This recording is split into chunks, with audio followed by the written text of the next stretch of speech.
Conversations around nature, societal issues, education, business, and innovation. EIN educative, innovative, and nature centric.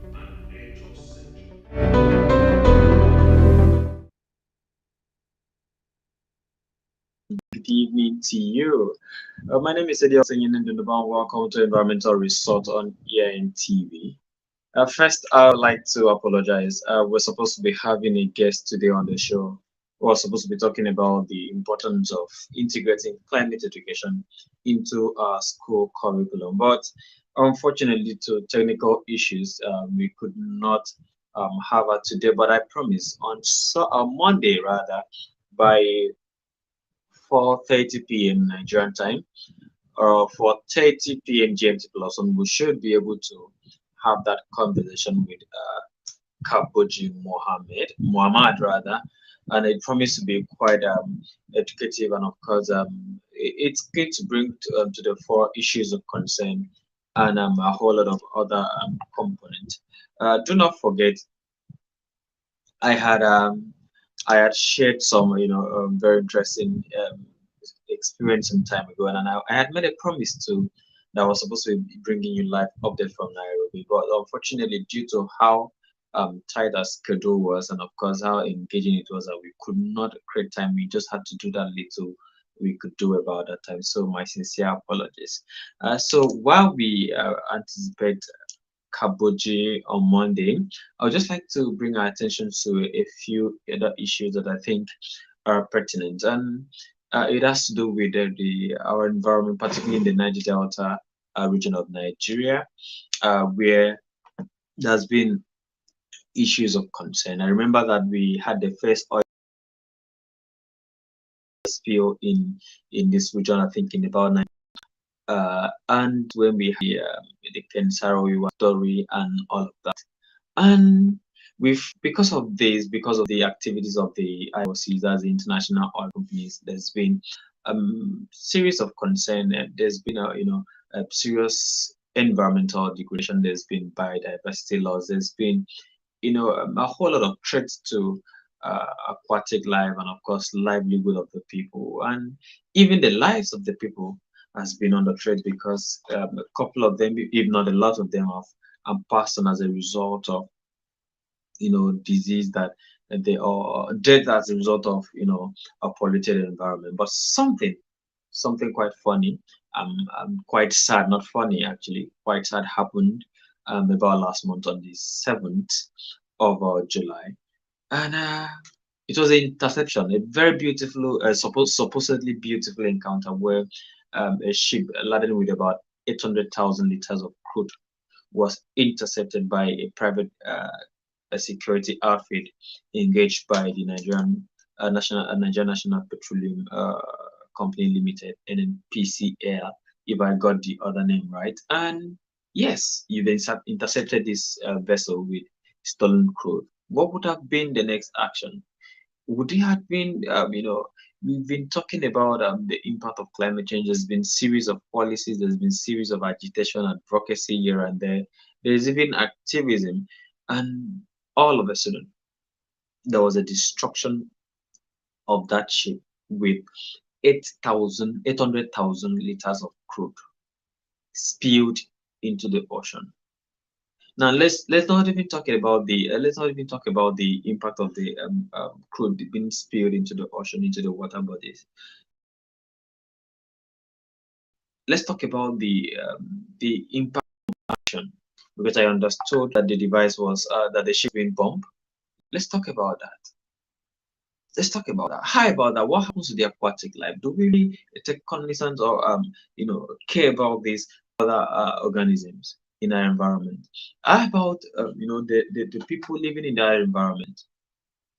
Now it is understood that a drop of crude oil, a drop, contaminates 25 liters of water. It's scientifically proven. Now what happens to 800,000 liters of crude oil poured into or being spilled into the ocean intentionally? because they will not tell us that they did not know that that had happened. What happened? What do we care? How do we really care for our environment? You've seized this vessel. Why go ahead to bump it? Or is there a story behind it that we would you would want to tell us? Because I still do not see any reason why that vessel would have been bumped.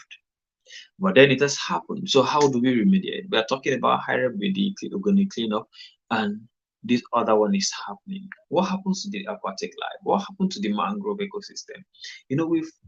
We've lost a lot already. So what are we doing differently?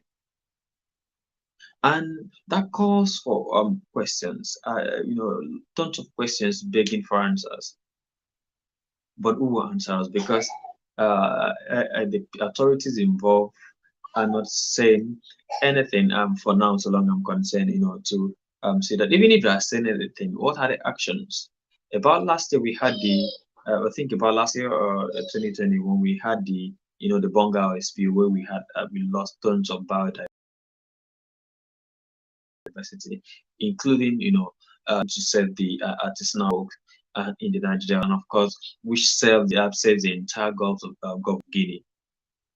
And we get to come out of that, and then we have this particular one intentionally. I think sometime last year that was done to, or was it early this year, where a vessel was also seized and it was bumped. So how do we manage this? Is it a way out to the environmental degradation we've been going through all the years? I want to say a very big thank you to organizations that has been raising their voice to this menace, like Health of Mother Earth Foundation. They've been doing tremendously well to call the attention of the authorities involved, and of course the masses, to see that they take the right action to see that most of these are abated. I would like also to say a very big thank you to Climate and Sustainable Development Network, who's been like a canopy to most of the organizations in Nigeria to see that their voice are being heard. I don't want, and then that of Pan African Climate Justice Alliance, who has been, at the forefront of calling for climate justice for Africa. But with the effort these people are putting to work to see that, yeah, we have a sustainable environment to bequeath to the next generation. We have these people, some other part of the society, still trying to bring disrepute to these people's effort. Young people, I want to ask that we don't just sit on the fence. We should rise to the occasion and see that we defend our environment. We should have eco defenders. When we're talking about eco defenders, it should be a comparison of young people, young who are willing to stand up for the right of Mother Earth. Because once we are able to stand for a Mother Earth, like I do say, if you protect nature, we are not really protecting nature, we are for right, because the issue of environmental justice has gone beyond just the environment, but it has gone to the level of where we're talking about human rights, human justice relating to humanity and all of those. We've been talking about how the IOCs are committing ecocide across the globe, and of course in Nigeria, particularly in the Niger Delta region. And here we are with the security outfit, committing something very huge: 800,000 liters of crude spilled into the ocean. However, the debris, there's a whole lot of questions begging for answer. But I would like to call on the authorities and, of course, everyone, particularly the civil society organizations, to please rise to the occasion to see that most of these people, involved in this act are called to take responsibility, are, called to book. I think that's the right word to use. They're called to book. All these people are accountable for the many crimes they're committing against our environment. Now let's get to talk about the economic impact of that particular activity.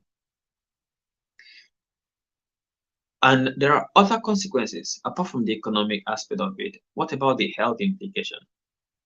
Now, with regards to the economic aspect, we're talking about the livelihoods of the people. What happened to the artisanal fisher folks in the Niger Delta who depend solely on fishing to make a living, to fend for themselves, to feed their family, feed themselves, take financial responsibility as men or perhaps as women. What happens to them? And we tend to not talk about these things enough because after you must have done with your job, you're being paid and you move to live a comfortable life. What happens to the people who depend on these natural resources to fend for themselves, to take care of their core responsibilities as humans, and what have you? Do you think about them before you take any action, apart from thinking about nature and of course the other lives? Now let's move to the health implication. Peradventure, fishes from this spot are able to migrate, and then they get into the fisher folks' net in some other location, and they are poisoned. They are poisoned with this crude, and people get to eat them. And before you knew it, there are issues of diseases here and there, and then there'll be issues of death, and the numbers may keep increasing on a daily basis without people because the locals may not really know, and they might attribute it to some fictitious belief, not knowing that the deliberate effort of some persons had cost them the loss of their loved ones. So you see, it affects their economy, it affects their means of livelihood, and it affects life. Life will be lost in the process. So we need to be a bit, very conscious of the things we do to the environment to see that we do not cause this havoc. It is not proper. It is not nice that we get to be, doing all of these things. Not away from that, I want to talk about something very important before, I call it a wrap today. While we're expecting to have our guest, Kaboji Mohammed on Monday. Someone reportedly, made a post. I on Facebook. I think it was on Facebook, yeah. And I do tell you, if you do not keep our immediate environment clean, then what are we doing as Christians? We believe that that cleanliness is next to godliness, and our state is supposed to be. In fact, has been adjourned. We've been winning the award back to back. And someone made a post, taking a snapshot of a particular location in New York uh, where waste were not used to be dumped before, but recently there's been uh, activities of the people dumping a refuse anyhow and around that particular location. First, I wouldn't want to call out the government. No, let me begin with you. The people doing that. How do you feel when you walk past the road and you see the waste that you're supposed to be taken to the designated waste dump, and then you find them piled on the road because of you? Or maybe you send your child. Don't you instruct your children on how to dispose of their waste? We are talking about separation of waste and how we could recycle our waste and all of that, and you are not even taking this into cognizance. Or how do you want the information to be passed across to you? There are a whole lot to be done, but then the change we desire in the society begins with us, and if we do not do anything about it, we will not have any change. We will not see any difference. Now we move to and something happened. Yeah, I think about June. We were in somewhere in Oran local government area. I think what's the name of the community? Ifeanyi. And we realized that the gutters on that road, since when it was constructed, has never been desilted. And I ask myself, what do the indigenes, what do the people living around here, what do they do exactly? We've been carrying out monthly sanitation, and some with restriction of movement and some without. But what do these people really do to the environment? It was quite heartbreaking, and I find it to be so disheartening that people will be living in such an environment. And these are the same people that will be complaining of flooding, that government should come to their aid. So I want to implore us. I've been sharing this particular concern almost all the time, and I share an idea with you that we should take up this idea of own a gutter. Let the gutter in front of your house, on your street, be taken care of. If you do this, the job I think will be less on the government, because they will do the job of parking and all of that. So we need to do our part. And then the Akawuse Waste Management Agency, please. I understand you guys are doing a lot, but I don't think your lot is enough. And I want to encourage you, please, do whatever you can so that when we call ourselves the clean estate, it should be in it should be seen, but it should be felt by the people too. I remember some time when Donald Duke was the governor of Cross River.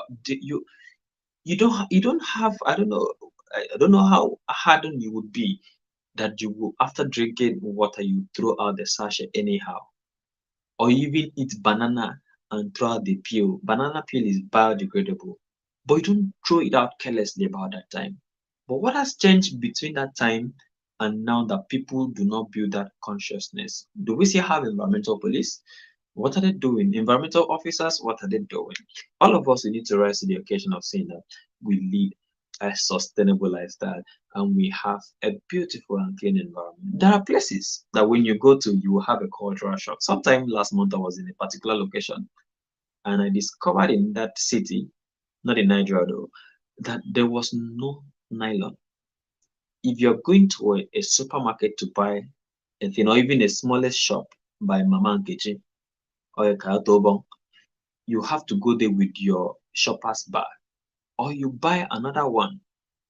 And so imagine you buying your shopper's bag every day. So it will teach you to always remember to carry your bag at home whenever you're going shopping. Otherwise, you buy what you can carry with your hand, and that's it. And for me, that was a cultural shock, a beautiful one at that. So I want to imbibe that. I want to encourage us to imbibe this, attitude of zero waste and to see that we keep our environment clean. I want to believe that you've learned something today, and I want to, key into this and say that we live a clean and a healthy environment for the next generation. I'd like to say a very big thank you to the people who has always been on our side to support us to say that we have this program running. I would like to say a very big thank you to Blue Green Initiative for Sustainable Development. Meanwhile, Blue Green Initiative for Sustainable Development are coming up with something very beautiful, perhaps in the month of September.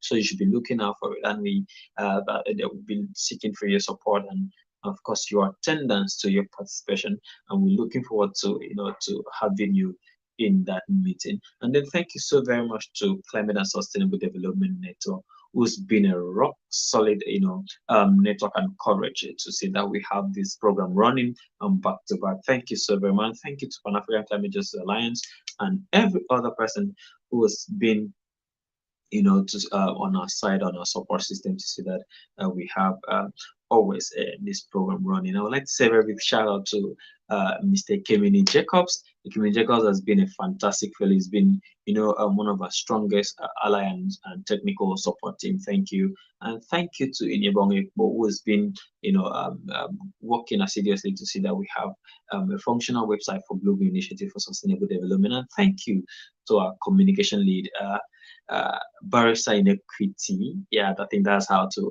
call her at the moment, Mfreke Apasi Okim. And thank you to everyone at the team, Blue Initiative for Sustainable Development that's been doing some very amazing work.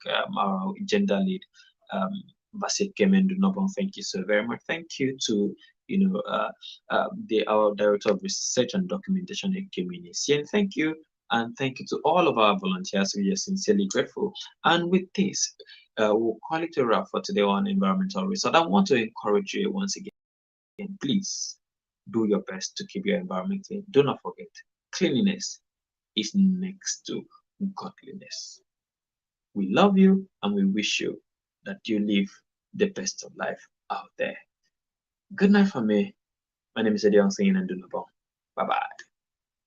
This is ENTV, your one-stop TV space for conversations around nature, societal issues, education, business, and innovation.